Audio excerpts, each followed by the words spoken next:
Bom, então eu vou começar falando um pouco da evolução da indústria 4.0, né? Então, desde a 1.0 a 4.0, só para deixar todo mundo aí no mesmo patamar. Aqui uma coisa bem legal que eu trouxe 3 exemplos reais da indústria 4.0. Então, muitas vezes a gente pensa em indústria 4.0 como uma coisa muito do futuro, ou a gente até vê, entende o que é, mas não vê a aplicação na prática. Então, eu trouxe 3 exemplos de empresas brasileiras, de empreendedores que começaram pequeno com as empresas e hoje em dia já estão atuando aí na indústria 4.0. E o legal aqui também, eu vou abordar um pouco das tendências e habilidades necessárias. Então, o que eu vejo, na minha visão, o que eu vejo que é importante hoje em dia é estudar. Então, aqui realmente eu fiz uma análise. Se eu tivesse na faculdade agora, o que eu queria aprender? O que eu iria focar em aprender? E, por último, aqui, em como empreender na indústria 4.0. O que fazer, quais são os passos e o que é necessário para você chegar no empreendedorismo. Então, meu nome é José Guilherme, como o professor falou, eu me formei no Mackenzie em 2012, sou engenheiro mecânico. Depois eu fiz deixa eu ver se eu consigo mexer aqui até, beleza? Depois eu fiz uma pós-graduação em elementos finitos, que é um tipo de simulação estrutural, em 2015. E em 2014 eu já comecei a empreender. Eu fundei a Ensus Engenharia, onde a gente trabalha até hoje com a parte de elementos finitos, vibração e extensometria. E o meu projeto aqui mais recente, que está vinculado também com a indústria 4.0, é a TEB Sensores, onde a gente desenvolve um sensor de manutenção preditiva para a indústria 4.0. Então, assim, um pouco de história aí, né? A gente tem a indústria 1.0, que ocorreu em meados de 1784, depois a 2.0, 1870, 3.0, 1969, e hoje a gente está falando da indústria 4.0. Na 1.0, a gente ela foi muito motivada, uma tendência muito grande do carvão e da máquina a vapor. Então, esse processo ele ocorreu quando a gente passou a deixar de fazer trabalhos artesanais e começar o início da indústria. Na indústria 2.0, é quando a gente já tem a inserção do motor a combustão e energia elétrica. Então, é quando a gente começa a pensar na produção em escala e na linha de montagem. Para quem já viu aqueles vídeos do Charles Chaplin, onde a gente tinha uma pessoa fazendo um trabalho repetitivo, é aqui que a gente teve essa era de repetição, onde a gente tinha um produto que era igual, geralmente um produto que ele tinha que ser repetido, e a intenção era a gente ter produção em escala, aumentar essa quantidade de produção.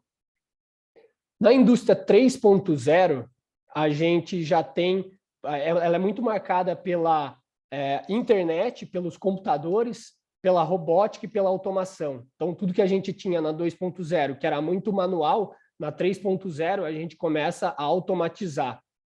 E junto com a internet, com os computadores, a gente tem também uma globalização, um aumento da globalização. Então, isso naturalmente foi ocasionado pela internet, né? E pela facilidade, principalmente de transporte, de comunicação, e com isso também veio uma descentralização industrial, que foi quando a gente teve as grandes indústrias, as grandes empresas, até migrando para outros países, para procurar mão de obra barata e para a gente tornar realmente o que a gente tem hoje no mercado globalizado.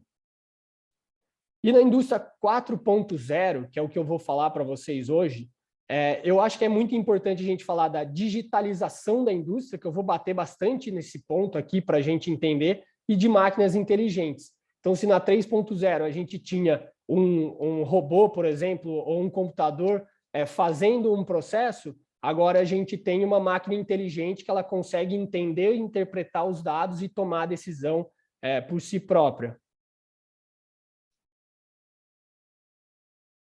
Então, aqui, quando a gente fala de digitalização da indústria, são dados. Então, a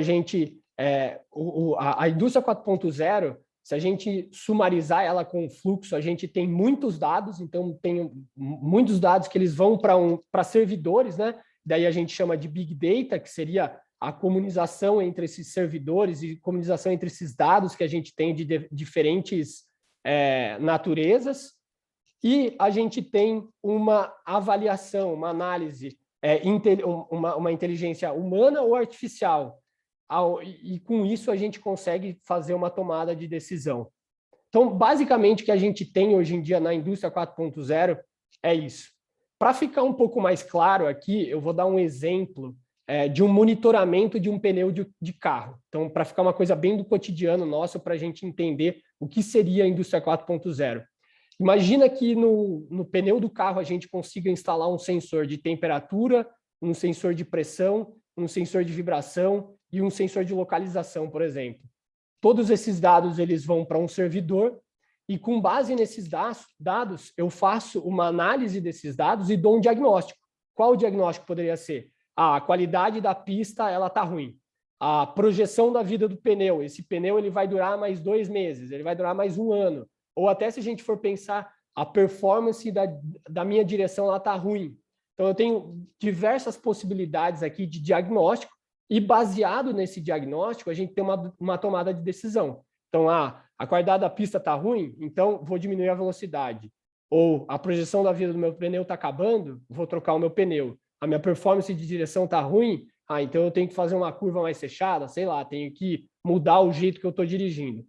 Mas sempre a indústria 4.0, ela consiste na obtenção de dados, esses dados armazenados em algum lugar, e uma análise desses dados para uma tomada de decisão. Então, isso daqui é a base da indústria 4.0 que a gente vai ver se repetindo até nos casos que eu vou mostrar aqui para vocês.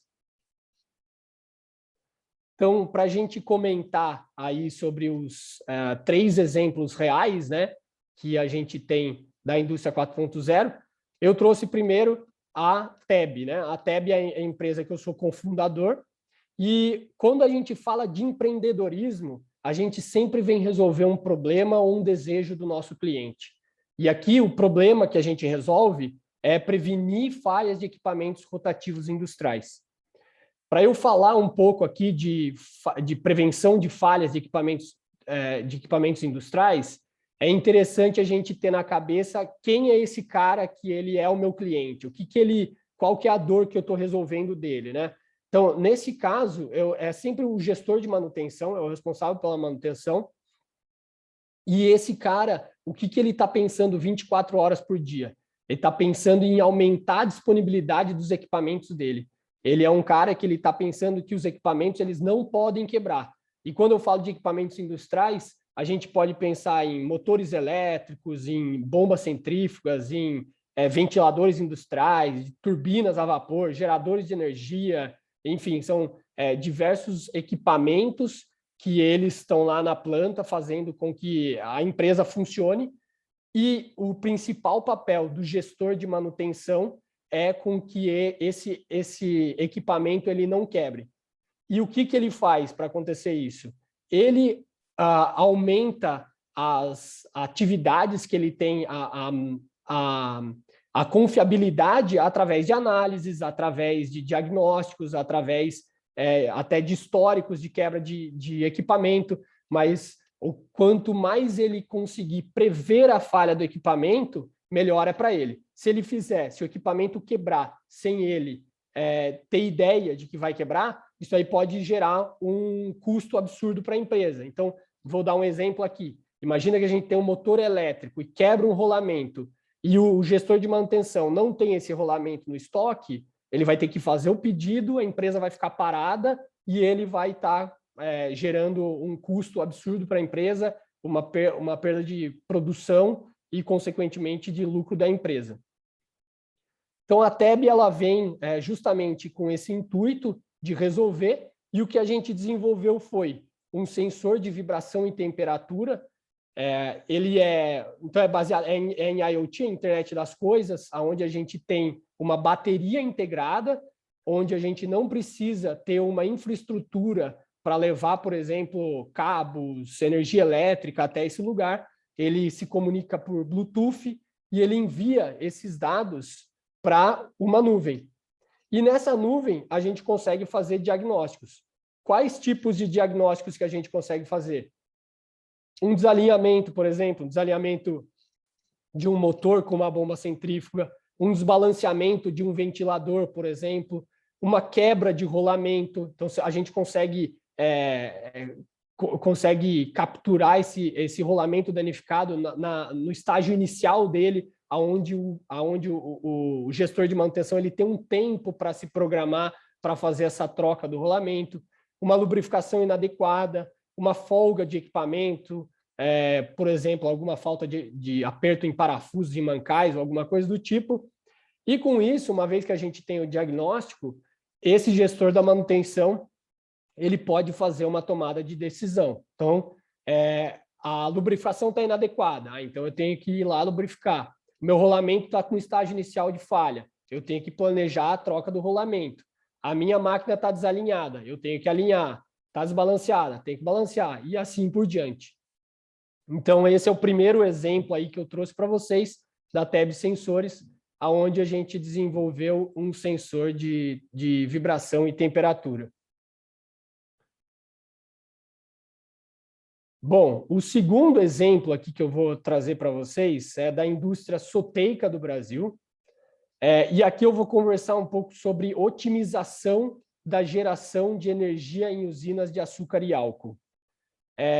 E para a gente entender o que essa empresa faz, é necessário que eu explique para você um pouco do procedimento da geração de energia numa indústria de açúcar e álcool.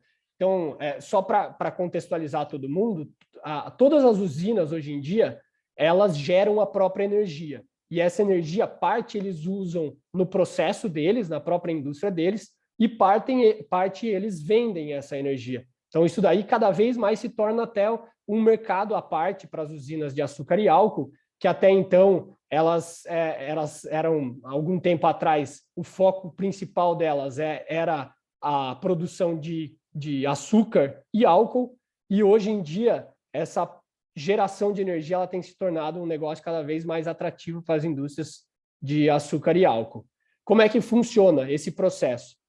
A primeira etapa é a moagem da cana-de-açúcar. Então, para quem já tomou garapa, já foi na feira e tomou garapa, quando a gente vê o cara que ele põe naquele moedor ali, que ele amassa a cana, de um lado a gente tem o caldo saindo, que seria a garapa, e do outro a gente tem a cana amassada, que seria o bagaço. O bagaço, por sua vez, ele vai para uma caldeira. A caldeira, ela gera vapor. Esse vapor, parte do vapor, ele vai para a indústria, então ele vai abastecer os próprios consumos industriais de equipamentos, e parte ele vai para a geração de energia. Ele gera energia através, movimentando uma turbina a vapor, e que, por sua vez, está conectada a um gerador que vai gerar essa energia. Qual que é o problema aqui? O problema é fazer esse balanço de energia. Então, quando a gente tem uma moenda que está ligada a uma caldeira, que está ligada a um gerador, a uma turbina a vapor, a gente tem muitos problemas ali principalmente de vapor, de temperatura, de otimização desse processo. Então, eu vou dar alguns exemplos aqui que pode ocasionar problema. Por exemplo, se a moenda parar, vai faltar bagaço na caldeira, depois o nível de água lá da caldeira vai mudar, a temperatura pode aumentar, isso daí pode faltar vapor para o gerador, para a turbina a vapor, e com isso a gente vai ter uma queda de geração de energia. E, enfim, são diversos problemas que acontecem que muitas vezes até para a usina. Então, se tiver algum problema que uma máquina lá entra muito vapor ou falta vapor nela, ela pode tripar, que é como a gente chama, e para a indústria. Então, realmente é um problema bem crítico para as usinas quando acontece isso. E como que é o jeito antigo, né, de se controlar esse balanço de energia que a gente tem na indústria? É um jeito antigo que eu falo aqui, mas é um jeito que em muitas empresas ainda é utilizado. A gente tem sensores, né? Então sempre vão ser sensores.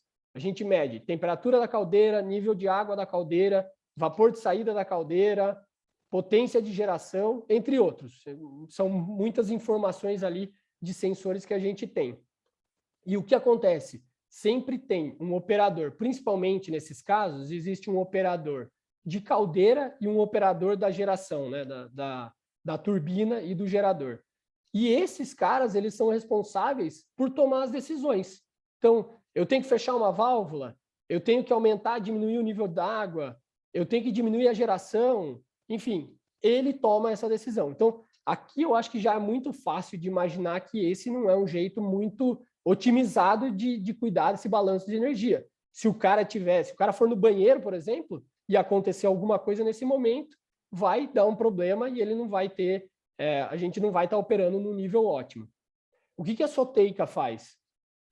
A Soteica, ela pega esses dados dos sensores, então todos aqueles dados que eu comentei com vocês, temperatura, vazão, temperatura, enfim, tudo isso daí, e com isso, eles fazem uma simulação. Então, o que eles fazem, o primeiro processo que eles fazem é criar um modelo virtual da indústria. Então, para quem é da mecânica aqui, que já fez ou está fazendo termodinâmica, ciclo de Rankine, esse tipo de coisa, o que acontece é que esse pessoal faz um modelo matemático da indústria, e esse modelo matemático da indústria, ele consegue calcular os parâmetros ótimos. Então, qual é o ponto ótimo? Então, vou dar um exemplo aqui. Imagina que a gente está com a temperatura da caldeira do vapor a 400 graus, só que o nível ótimo é 410 graus. Então, a partir do momento que eu tenho esse dado de 400 graus, eu já rodo essa simulação e eu sei que o ponto ótimo é 410 graus. E então, esse próprio software, ele atua numa malha fechada que ele vai fazer uma atuação. Ele vai, por exemplo, mudar uma válvula, ele vai aumentar a geração, ele vai alterar o nível da caldeira de água, por exemplo, enfim, ele vai tomar alguma ação para ficar com esse ciclo fechado. Para quem já ouviu falar até no termo de digital twin, que seria gêmeos digitais, que em alguns lugares se falam bastante disso, e é um termo muito avançado, assim, até na engenharia. Isso aqui é um exemplo real de digital twin, que é uma coisa muito, do ponto de vista, uma coisa muito bonita de se fazer e uma solução muito interessante que eu vejo na indústria. No final das contas, o que a gente tem? A gente tem, vamos supor que nesse gráfico a gente tem a produção de energia, né? Para o dono lá da empresa, para o cara da usina, o que interessa? O quanto ele está gerando de energia. Quando a gente tem num controle convencional, a gente tem uma alta variabilidade e essa média ela está operando distante do meu limite operacional. Quando a gente atua com esse software, o que a gente faz? A gente aumenta essa média, né? Fica mais próximo desse limite operacional, otimizando assim a produção de energia, e a gente tem uma variabilidade menor.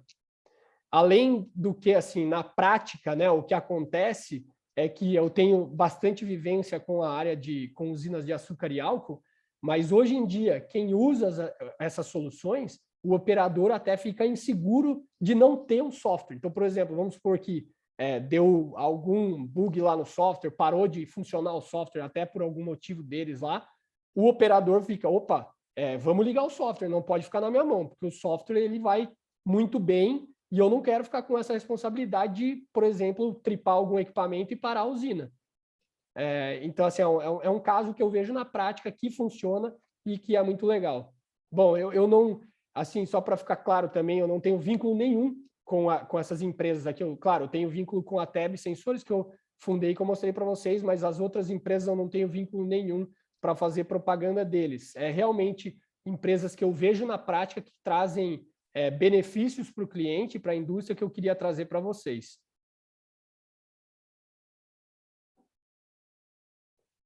Bom, vamos lá. Essa empresa aqui é muito legal também.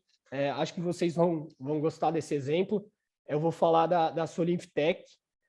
E aqui, qual é o desejo? De novo, no ramo aqui de açúcar e álcool, mas agora na parte de colheita de cana. E qual que é o desejo aqui? É otimizar a logística do processo de colheita da cana-de-açúcar. Aqui, de novo, eu vou ter que explicar para vocês como que é esse processo da colheita de açúcar e álcool, da cana-de-açúcar. Mas aqui nessa foto, a gente já consegue ver, eu tenho uma colhedora que está colhendo a cana aqui, E esse trator aqui, que está levando uma carreta, o pessoal chama de transbordo. Tá? Então, quando a gente tem uma colhedora de cana, a gente sempre vai ter um transbordo, que é onde a colhedora ela joga a cana que está sendo colhida. Falando um pouco só da Solinftec, que eu acho que é muito legal trazer isso daqui para vocês. Assim, a Solinftec ela foi fundada em Araçatuba em 2007 por um grupo de engenheiros nascidos em Cuba. Ela é uma empresa que hoje em dia ela está em mais de 10 países, ela tem mais de 500 funcionários e ela tem 85% de market share do setor sucroenergético. Então, assim, ela é uma potência no setor sucroenergético. Já tem até algumas matérias aí falando que ela é o próximo unicórnio brasileiro. O unicórnio são startups aí que são avaliadas em mais de $1 bilhão. E ela realmente é uma empresa muito interessante de entender o que eles fazem e o que eles trazem de benefício. Bom, vamos lá, vamos voltar para as etapas do processo de colheita de cana. O primeiro processo, como eu disse, uma colhedora aqui, o transbordo aqui, ele está jogando cana no transbordo. Qual que é a segunda etapa? A segunda etapa é o deslocamento desse transbordo até o caminhão. Quando ele chega no caminhão, ele descarrega, ele bascula aqui essa carreta para o caminhão. Esse caminhão, por sua vez, ele vai para a indústria, vai para a usina de açúcar e álcool. E a quarta etapa é o deslocamento do transbordo de volta para a colhedora de cana. Então, assim, só para a gente entender, o jeito convencional de se trabalhar hoje em dia é o seguinte, é uma colhedora de cana para 2 transbordos. Como funciona? Quando o primeiro transbordo está do lado da colhedora, ele vai enchendo, vai enchendo, vai enchendo, vai enchendo. Chegou 100%, ele está totalmente cheio, esse primeiro transbordo, ele vai se deslocar para descarregar a cana para o caminhão, e o segundo transbordo, que já está atrás, ele começa a carregar, ele começa a ficar do lado ali da colhedora para carregar de cana. E assim por diante, reveza. Depois o primeiro volta de novo lá para a colhedora e fica esse ciclo entre colhedora, transbordo, 2 transbordos e o caminhão que vai para a usina de açúcar e álcool. Tá, o que a Solinftec ela tem para oferecer aqui? Deixa eu colocar num lugar que não vai atrapalhar. Bom, beleza, vamos ver aqui esse videozinho que é bem legal. Aqui em azul está a colhedora de cana e aqui em amarelinho está o transbordo. Ele vai colher esse primeiro talhão. Quando ele chegar aqui, ele vai falar quantos por cento está carregado aqui do transbordo. Ah, está com 30% só. Ah, não vou sair ainda, o transbordo vai seguir. Vocês já perceberam que ele deu um sinal para o segundo transbordo. Esse segundo transbordo ele vai ser posicionado no lugar ideal para que a máquina continue a colher. E o primeiro transbordo, que está nessa ocasião aqui, ele está com 85% do carregado. Mas a inteligência da Solinftec, ela já fala assim, não continua. É melhor você voltar para o caminhão, porque aqui é o ponto ótimo. O amarelinho aqui é o jeito convencional. Seria se o transbordo ele fosse para o próximo talhão de cana e ele enchesse 100%. Então, aqui, já comparando esse jeito convencional com o jeito otimizado, utilizando o software da Solinftec, o primeiro transbordo ele já está descarregando a cana no caminhão, o segundo transbordo está continuando aqui na colheita de cana, e a gente tem uma comunicação entre todos esses equipamentos aqui para que a gente possa calcular e entender esse ponto ótimo. Então, aqui, de novo, o segundo transbordo ele já está nesse ponto. Esse primeiro transbordo ele já foi acionado para esperar a colhedora, para se direcionar a colhedora no ponto ideal, e agora a gente tem, quase quando o segundo transbordo está chegando no caminhão, o primeiro transbordo no jeito convencional ele estaria descarregando. Eu vou até colocar esse vídeo de novo para vocês, porque eu sei que pode parecer fica um pouco confuso de tanta informação. Mas assim, até explicando agora, dando um passo para trás, o que a Solinftec faz? A Solinftec, basicamente, ela instala um computador de bordo em todos esses veículos aqui. Então, ela vai instalar um computador de bordo nos transbordos, no caminhão e na colhedora. Esse computador de bordo ele está integrado a vários sensores. O que são esses sensores? Sensores de velocidade, sensores de posição, sensores para saber também quanto que a colhedora está colhendo, por exemplo, qual que é a posição ali do elevador para saber em que posição que o transbordo ele chega. Enfim, são N sensores com N dados que eles cruzam essas informações e em tempo real eles fazem essa otimização para otimizar a logística do carregamento de cana. Então, a gente já percebeu aqui nesse primeiro vídeo que a eficiência de colheita com o software da Solinftec ele acaba sendo muito maior. O pessoal fala, aqui se mede muito a eficiência da colheita de cana por número de horas de colheita por dia. Então, por exemplo, uma colhedora ela colhe 10 horas por dia, ela fica funcionando colhendo cana. O que o pessoal da Solinftec fala é que ao instalar, ao usar a solução deles, você já aumenta 1 hora. Então, você aumenta de 10, você passa para 11. Imagina o que acontece, qual que é o ganho da indústria com isso daí. Porque quando você tem, uma usina não tem uma frente de trabalho, ela tem um monte de frente de trabalho. Então, vamos supor que uma usina tenha 10 frentes de trabalho. São 10 colhedoras, são 20 transbordos, são vários caminhões para fazer essa logística. A partir do momento que você aumenta 1 hora de produção por colhedora, o que acaba muitas vezes fazendo é que você pode aposentar uma colhedora, um caminhão, e você acaba tendo muito saving. Você acaba reduzindo o custo operacional, você acaba reduzindo também a parte de combustível, que você diminui muito. Enfim, são vários custos aí que você acaba reduzindo com a utilização dessa solução. Então, vamos ver de novo esse vídeo para ficar mais claro para vocês gravarem. Então, de novo, a colhedora aqui no primeiro talhão, o transbordo vai colhendo o primeiro talhão. Quando ele chegar no final, ele vai estar com 30% carregado. O software já entende que ele deve continuar, só que ele já manda um sinal para o segundo transbordo. Quando ele mandou o sinal para o segundo transbordo, esse transbordo ele já é posicionado no lugar correto que o primeiro transbordo vai acabar. Então, isso daí, se a gente for pensar só nesse fato, já é um benefício muito grande. O primeiro transbordo, 85%, no jeito convencional, vou continuar, que é o amarelinho. Com o software de otimização, vou voltar, porque aqui está no ponto ótimo. O segundo transbordo já está do lado da colhedora, está continuando, e aqui a gente consegue comparar do jeito convencional com o jeito otimizado, utilizando o software da Solinftec, que agora a gente já está descarregando o primeiro transbordo no caminhão. Então, aqui até um vídeo real, né, do que acontece. A gente tem um transbordo aqui, que está do lado da colhedora, e o segundo transbordo ele já está posicionado no local certo. No jeito convencional, a gente teria o segundo transbordo atrás desse transbordo que está sendo carregado.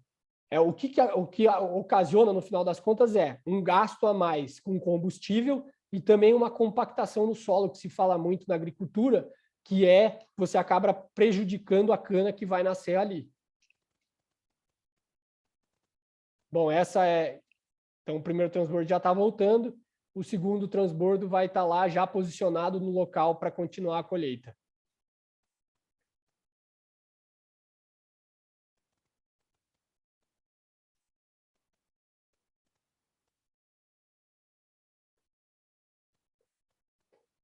Bom, legal. Então, eu falei aqui dos três exemplos aí de indústria para vocês. Então, recapitulando, a primeira foi a TEB Sensores, onde a gente desenvolve um sensor de vibração e temperatura para a indústria 4.0. O grande benefício é que a gente consegue ter um sensor em cada máquina e ter muito mais dados e aumentar a confiabilidade para o gestor da manutenção, conseguir identificar falhas de maneira muito precoce e planejar a manutenção do equipamento, aumentando assim a disponibilidade do equipamento para a indústria. No segundo caso, a gente falou da Soteica do Brasil, onde a solução deles é um software de otimização para a geração de energia, onde eles fazem um mapeamento, eles fazem um modelo matemático da indústria, otimizam esses dados em tempo real e já atuam para fazer essa mudança do setup da indústria, otimizando assim a produção de energia. E em terceiro, a gente falou da Solinftec, que é uma empresa que está atuando aí, um dos principais produtos dela é resolver esse problema de logística no processo de colheita de cana. Eu acho que se a gente for analisar as 3 empresas, existe uma tendência aí, que seria sensor e software. Todas elas a gente tem sensor e software. A gente tem o sensor de vibração, temperatura, todas elas a gente tem dados, e dados são sensores, e os softwares que são a análise e diagnóstico. E aqui eu acho que entra também uma parte muito interessante para vocês que estão estudando e fazendo engenharia agora. Isso daqui eu realmente penso da seguinte forma: se eu tivesse na graduação agora, quais habilidades que eu iria focar? E aqui, não necessariamente, acho que não dá para ser todas as habilidades, mas aqui são as habilidades que eu acho mais importantes e que você pode se identificar com algumas delas para tentar aprofundar, e eu acho que é uma tendência no mercado em geral para engenharia também. Como a gente falou, sempre sensor e software. Quais habilidades? Programação. Programação eu acho que é a base de tudo, seria a top 1 habilidade aí que eu colocaria com certeza para esse novo mercado de criação. Programação a gente tem tudo que se você quiser desenvolver um sensor, você vai programar, um software com certeza você vai programar, fazer uma simulação muitas vezes você vai programar, e daí até falando, eu sei que tem diversos tipos de programação, mas eu vou falar até no meu caso, do que a gente vê aqui mais. Eu vejo Python uma linguagem muito forte, eu vejo C uma linguagem forte, principalmente para a parte de sensor, e web, programação web, que seria JavaScript, HTML, CSS também, que eu vejo outra linguagem que é bem forte no mercado. Sei que tem vários tipos de programações, mas também acho que uma vez que você é inserido no mercado de programação, já é uma coisa mais fácil para você se adaptar ao mercado e aprender novas linguagens também. A segunda habilidade, eletrônica, pessoal da elétrica, é muito interessante assim, toda essa parte de sensor, e também você já tem aí uma aptidão melhor até com programação. Eu acho que tem bastante, essa parte de eletrônica tem uma tendência muito grande nessa parte de fazer sensores, de trabalhar com firmware, hardware, enfim, esse tipo de trabalhos. Aqui a parte de design é uma parte bem geral, assim, que eu penso. Eu acho que o design ele é importante desde a criação de um site, por exemplo, onde a gente tem que, sei lá, fazer de imagens até no geral, sei lá, um Photoshop, alguma coisa do tipo, mas também falando na parte de CAD, o pessoal da mecânica também, que mexe mais com CAD. E aqui outra coisa muito importante, design, CAD, o CAD está muito vinculado também com a parte de impressão 3D. Quem mexe no CAD já tem uma facilidade para mexer em impressoras, para criar protótipos, que é uma coisa muito importante nesse mundo de empreendedorismo, onde você tem que fazer vários protótipos e testar várias soluções. Análise de dados. Como vocês viram, em todos os casos a gente tem muitos dados, e hoje em dia existe uma especialidade cada vez maior nessa análise de dados. Então você tem tipos de dados diferentes, vindo de bancos de dados diferentes, coisa até que não tem nada a ver com a outra, assim, mas que o pessoal começa a tentar visualizar uma correlação entre elas, e que eu acho que cada vez tem uma tendência maior para se misturar, fazer essa salada, esse bem bolado aí de dados diferentes. E aqui eu acho que uma coisa muito importante que eu acho que a engenharia ela sai muito na frente de todos os outros cursos aí, mas é conhecimento físico. E isso daqui é um grande diferencial que a gente vê em todas as indústrias, em todas as empresas que a gente que tem sucesso e que consegue fazer um produto que traz realmente valor para as empresas. Mas se a gente for pensar, por exemplo, na Soteika do Brasil, o conhecimento de termodinâmica que o pessoal tem para desenvolver aquele software, para desenvolver o modelo matemático é muito grande. O conhecimento que a gente tem, por exemplo, de vibração, de mecânica dos sólidos, também tem que ser muito grande para a gente desenvolver um sensor. E assim por diante. Se a gente for pensar em todas as ideias aqui de solução para a indústria, a gente tem que resolver um problema de forma a entender ele, entender o conceito físico dele para dar uma solução. E isso daí exige um conhecimento físico de engenharia, sem dúvida. Então, inteligência artificial é outro habilidade aí que eu vejo que está em muita alta também, para a gente fazer essas análises de dados e dar diagnósticos cada vez melhores também com esse bando de dados que a gente vai tendo. A simulação, simulação eu acho muito importante, eu tenho na minha base assim, de formação a simulação de elementos finitos, mas tem vários tipos de simulação, né? Tem simulação térmica, simulação de fluidos, simulação eletromagnética, e eu acho que aqui entra também todos os tipos de simulação que a gente conseguir desenvolver também com programação, com um software que a gente fizer em Python para simular qualquer coisa ali que tá ocorrendo, que a gente consiga fazer um modelo matemático disso daí e simular. E aqui, duas áreas aqui que não se fala muito na engenharia, mas que eu tive que aprender depois que eu saí da engenharia. O autoconhecimento. O autoconhecimento, eu acho que cada vez que você se conhece melhor, você consegue também você consegue lidar melhor com as situações, você consegue entender melhor a sua vida, focar nos seus objetivos e ter uma vida melhor no geral. E as relações interpessoais. Eu não acredito... Bom, as empresas são um conjunto aí de pessoas que elas buscam o mesmo objetivo, então é uma base muito importante e imprescindível para que a gente consiga se relacionar bem com as pessoas e sem dúvida é um time que faz a diferença, ninguém faz uma diferença sozinha. Se a gente for pensar em todas as empresas aqui que eu mostrei para você, não tem uma pessoa que desenvolve aquilo lá, tem várias pessoas com conhecimentos diferentes, com habilidades diferentes, que elas se juntam com o mesmo propósito para desenvolver a solução. Tá, e por último aqui eu vou falar de como empreender na indústria 4.0. Então, tudo surge de uma ideia. E uma ideia, ela sempre vem para resolver um problema ou para um desejo, para atender um desejo de um cliente. Ou é na dor ou é no desejo. Então, qual problema vou resolver? Existe demanda, né?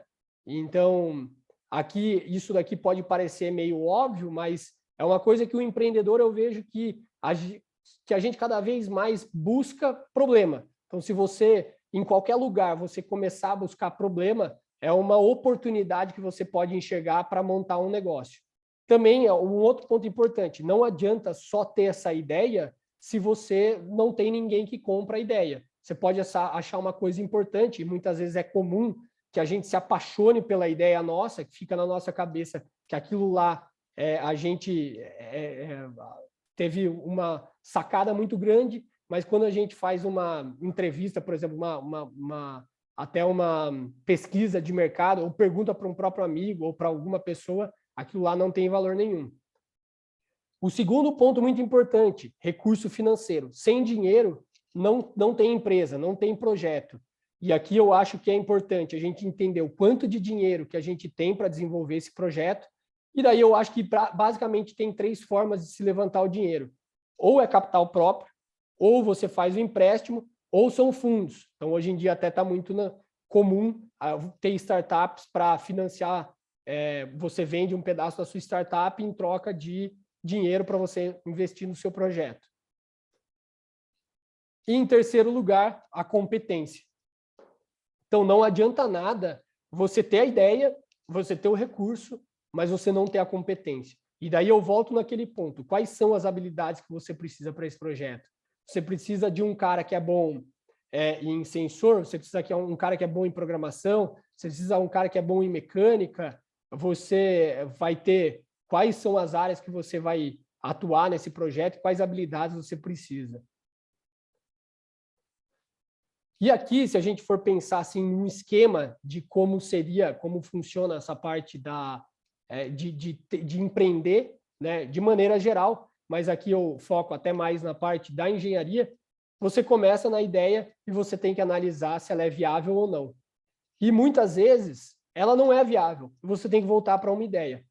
Aqui eu posso falar até com experiência própria, mas para a gente chegar no ponto que a gente está hoje em dia, de ter um sensor de vibração e temperatura, e eu nem digo da parte de execução, mas eu falo da ideia. Eu demorei anos para ter essa ideia. Eu sempre fui um cara que muito assim, com vontade de ter ideias diferentes, assim, mas eu sempre acabava com algum problema. Ou essa ideia não é viável, ou não tem público, ou ela é uma coisa que não dá para construir. E aqui eu acho que pode parecer uma coisa muito simples de se falar, mas na prática é difícil. Eu acho que o principal aqui é você querer, é você buscar e você falar, cara, preciso ter uma ideia, preciso ter uma ideia. E ficar com aquela coisa até meio que obsessiva, assim, que uma hora você consegue ver uma oportunidade e consegue empreender nessa área.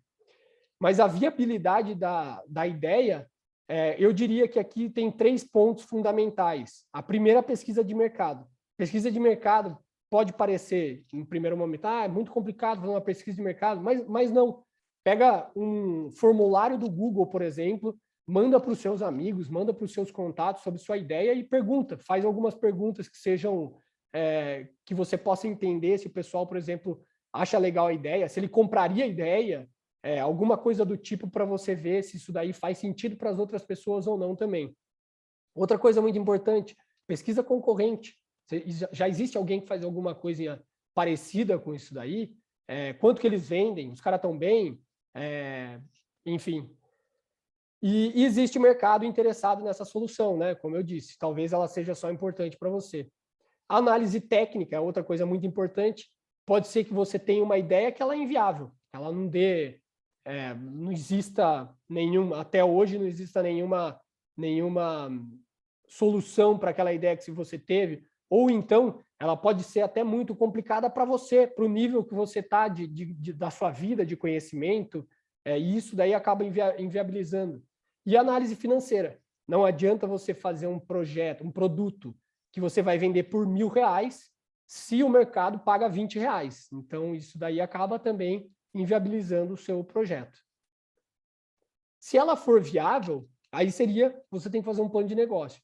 E aqui o plano de negócio, eu não falo muito de um jeito, não é um plano de negócio formal, alguma coisa assim. Até existem vários, hoje em dia, até para o lado de startup, existem vários tipos de plano de negócio que você faz, mas aqui a ideia é mais importante. Vocês têm que pegar o que é necessário você ter nesse plano de negócio. Você precisa ter o tempo que você vai demorar para esse projeto, o quanto você vai gastar com esse projeto e qual recurso você precisa. Então, por exemplo, isso daqui é fundamental para você fazer também uma apresentação para um investidor. Você vai falar assim, olha, eu vou fazer esse meu projeto em 1 ano. Eu preciso de R$300.000. Mas por que você precisa de R$300.000? Porque eu vou contratar 2 engenheiros, eu vou fazer vou investir em marketing também da empresa. Então, esses 3 pontos, eles são muito importantes para você ter tanto um recurso financeiro para você pegar, para você conseguir capturar algum investidor, mas para você mesmo. Se você tiver recurso próprio e tiver interesse em ir para frente com um projeto, é importante você fazer isso para você até ter ideia de, no final das contas, você rever o seu projeto e falar assim, bom, eu estou indo para o caminho certo, eu tive evolução, eu não tive evolução, eu vou parar, eu vou continuar. Eu acho que isso daí, no fundo, é muito importante. E, por último, execução. Execução, nada vai sair como planejado. Bom, a maioria das coisas não vão sair como planejado. Você precisa de persistência e foco no essencial. E esse foco no essencial é uma coisa muito importante. Se você tiver um produto, é muito normal que na criação dos produtos você acha que tudo é importante. Tal coisa é importante, tal coisa é importante. Mas existe até uma regra, né, que 20% das funcionalidades do seu produto são responsáveis por 80% do que usam realmente desse produto. Então, foca no essencial, foca no que realmente vai gerar valor para o seu produto e que você pode testar. E aqui entra outro conceito também, de produto minimamente viável, que é outra coisa que se fala bastante em startup. Eu recomendo também um livro bem legal, que é Startup Enxuta, que fala disso, mas você tem que fazer o protótipo para conseguir colocar no seu cliente, para ele testar o mais rápido possível. Você precisa fazer com que isso daí vá para o seu cliente de maneira rápida, para você ter um feedback e você entender se você está no caminho certo ou não. Bom, e por que de tudo isso? Eu acredito muito que o empreendedorismo transforma a sociedade. Se a gente for analisar, o empreendedorismo ele acaba gerando empregos, ele acaba melhorando a sociedade. E quando a gente fala de um empreendedorismo de tecnologia, que é o que eu quero focar para vocês aqui, ele transforma mais ainda a sociedade. E assim, se a gente for pensar, quem trabalha com tecnologia tende a ter salários melhores, isso daí você vai melhorar a vida das pessoas que estão trabalhando com você, essa pessoa tem uma família que ela vai melhorar a condição da família dela, você vai estar num ambiente que você vai prosperar, que todo mundo prospera, que muitas vezes é muito gostoso de trabalhar num ambiente de tecnologia, com criação, com inovação. E a engenharia ela é fundamental nesse processo, né? A gente não pode pensar em tecnologia, em inovação, sem ter uma engenharia. Então, ela é fundamental para a gente ser um país melhor. E sem engenharia, não existe criação, não existe inovação. Se a gente pegar, por exemplo, um exemplo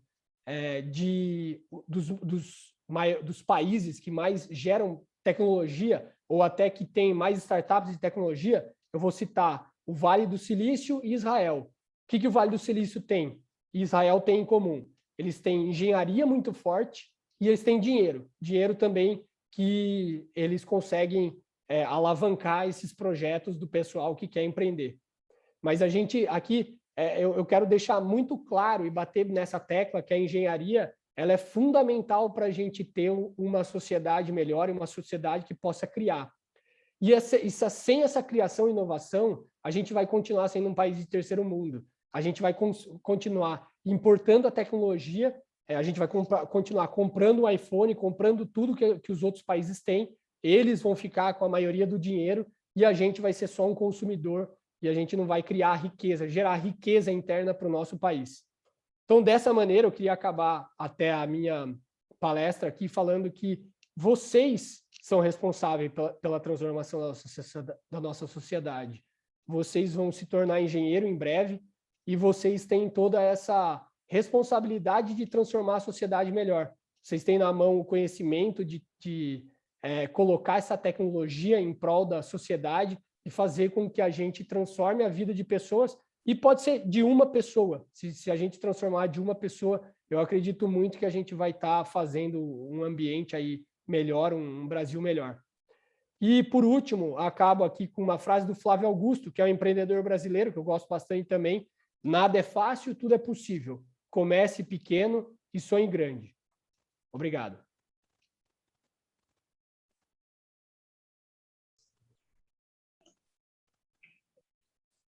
Muito bom. Puxa vida, você está de parabéns aí. Eu fiquei assim, olha, é um orgulho saber que nós formamos pessoas como você, o Guilherme. Puxa vida, eu estou orgulhoso de ter feito parte na tua formação, né? Obrigado você, muito professor. bom. Eu acho que você deu o recado, sim. Foi uma excelente palestra sobre todos os aspectos, né? Você foi pragmático, né? Sincero e humano, né? Então acho que você reuniu tudo aquilo que o engenheiro tem que fazer, né? Então o engenheiro é o agente que transforma a sociedade, é o agente que transforma a natureza. Então tudo que nós temos hoje, né? Que não foi a natureza que fez, foram os engenheiros que fizeram, né? Então eu acredito que você é um grande representante dessa profissão, né? Eu fico bastante orgulhoso, né? Parabéns. Obrigado, professor. Obrigado. Eu tenho algumas perguntas aqui. Nós temos algum tempo ainda, Rolando? Como é que está? Tem tempo, sim, tem tranquilo, mais 20 minutos. Não tem por que responder tudo. 20. Então tá bom. Eu tenho umas perguntas aqui, eu vou selecionar, que é do Pedro, né? O Pedro K. Né? Eu não sei qual é o curso dele, e ele fala assim: uma empresa de pequeno porte consegue evoluir de uma indústria 2.0 para 3.0 ou 4.0, né, com baixo investimento? Tá. Eu acredito que sim. Acredito que, com certeza, você consegue evoluir. Eu acho que um ponto fundamental para evoluir, que eu vejo muito, é a conscientização das pessoas. Então, o que eu vejo de mais importante para você ter essa evolução é o pessoal que trabalha na empresa, ele está disposto a mudar. Então, por exemplo, isso daí é muito comum na TEB, por exemplo, que a gente vê. Não adianta nada a empresa lá comprar o sensor e ela ter a tecnologia se ela não aderir à tecnologia. E isso em qualquer campo, em qualquer área, em qualquer dos exemplos aqui que eu dei. Mas eu acho que hoje em dia, cada vez mais está se tornando acessível os sensores, a solução ali para a gente ter esses dados. E eu acredito sim que uma empresa de pequeno porte pode evoluir para 4.0 sem problema. Outra pergunta aqui, na verdade, é do Felipe, né? Do Gerra. Ele fala o seguinte: 2 perguntas. Como futuro engenheiro eletricista, o que você me recomenda para a indústria 4.0? E como a elétrica e a mecânica podem se fundir a fim de melhorar essa indústria? Outra curiosidade: vocês utilizam ou utilizaram o software Consol? Quer dizer, faço IC com ele, para alguma aplicação citada por você? Tá, não, beleza. Eu acho que assim, ó, o meu sócio é engenheiro elétrico. Então, a gente com certeza pode compartilhar e agregar para outro. Eu acho que a parte da elétrica, vocês estão muito focados vocês são muito melhores, assim, eu vejo na parte de processamento de sinal, até na parte de programação. O meu sócio, por exemplo, ele me agregou muito nessa parte de programação, de análise de dados até. Agora eu vejo que na parte mecânica eu agrego muito, principalmente, eu vou dar um exemplo do nosso sensor, tá? De como que a gente agrega tudo isso daí. O meu sócio, engenheiro elétrico, ele é responsável por o projeto de firmware e hardware do nosso sensor, né? Então tem todo esse desenvolvimento. Eu contribuí muito com a parte da vibração em si, então dos diagnósticos de análise de vibração, mas também com a parte do design do sensor, que é outra coisa muito importante, aí com simulação, já entrando no console. A gente usa o ANSYS aqui, mas seria a mesma coisa. Mas a gente faz simulação térmica, por exemplo, simulação térmica para componentes elétricos, hoje em dia é muito utilizado. E aqui eu dou um exemplo real. A gente fez uma simulação térmica para entender qual seria a perda de temperatura da base do nosso sensor, que é onde ele encosta na máquina, até o sensor de temperatura. E assim, a gente teve resultados muito legais, porque a gente mudou as versões do nosso sensor baseado nessas simulações. Isso é importantíssimo, né? Esse insight de temperatura, né? Eu fico bastante contente em saber que você enveredou para essa área de extensometria, né? Porque lá no Mackenzie, né? Isso não eu não falo por orgulho tal, mas talvez a única pessoa que eu comecei com essa parte de extensometria no Mackenzie há uns 10 anos atrás, ou coisa parecida, talvez um pouquinho mais até, né? E eu acho muito importante, enfim, eu falo para os alunos, a minha disciplina, você sabe, ela não contempla isso, né? Mas eu já falava para vocês, inclusive, e sempre incentivo, né? A turma lá do Resmat, a turma de construção de máquina, ver mais essa parte de extensometria, fotoelasticidade, eu acho que tudo isso é uma coisa muito importante, Sim. né? Aliado à simulação, né, o Guilherme? Simulação é importantíssimo, principalmente se você trabalha com o ANSYS, né? Eu acho que é muito importante, tá legal. Bom, aí eu vou fazer a última pergunta, acho que já te libero, assim, você já fez uma baita contribuição para nós. Eu tô tranquilo, né? Se quiser ficar mais um pouco, eu tô tranquilo para responder também aí o pessoal. Então ele fala assim, perguntas, né? Inclusive. Boa noite, José. Tudo bem? Gostaria de saber a sua opinião sobre como desenvolver melhores habilidades do ramo de software e TI sem se afastar muito da engenharia de formação, no meu caso, elétrica. Tá. Bom, eu vou usar o meu exemplo de novo. Eu aprendi a programar depois de formado, tá? mas eu aprendi a programar Python primeiro, e é uma linguagem que eu uso hoje em dia também. Mas você pode usar com certeza a programação para... Eu vou dar um exemplo real meu, que eu sou engenheiro mecânico, mas aí eu tento fazer alguma correlação também com a engenharia elétrica. Mas eu, como engenheiro mecânico, a gente tem muitas vezes muito software pronto para fazer análise de vibração. Então, você vai fazer uma FFT, por exemplo, você vai lá e faz a análise. Com esse projeto do sensor e tudo mais, a gente teve que aprender a fazer realmente o cálculo, né, para desenvolver isso daí.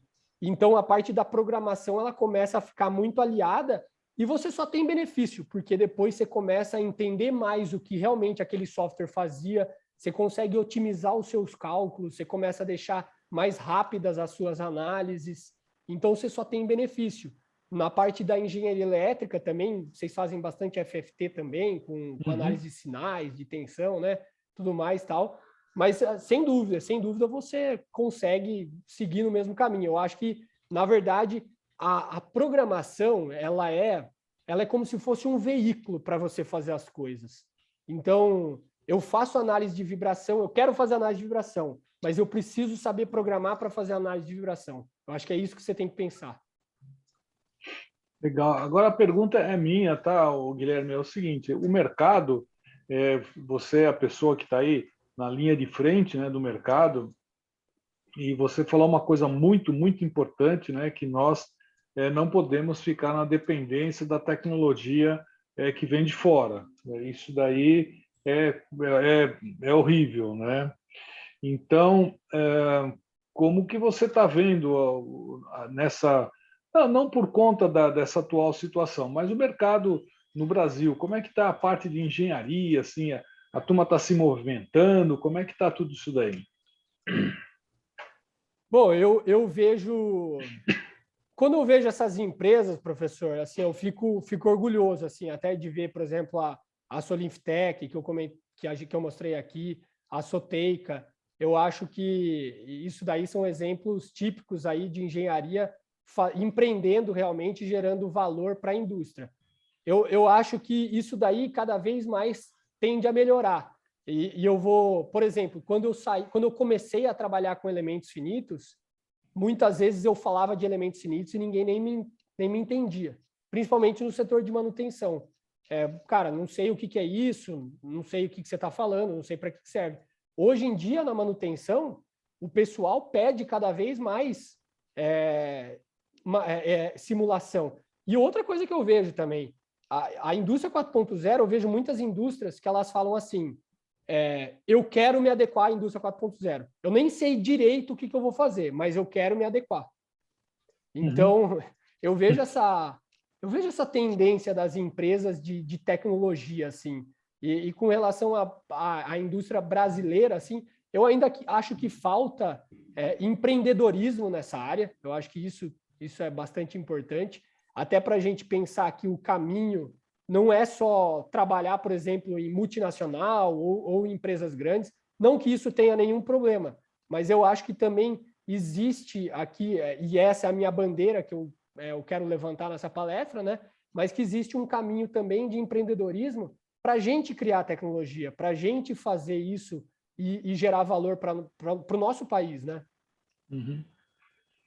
Bom, Guilherme, já usamos você demais, você foi super gentil, eu já vou fazer um convite especial para você.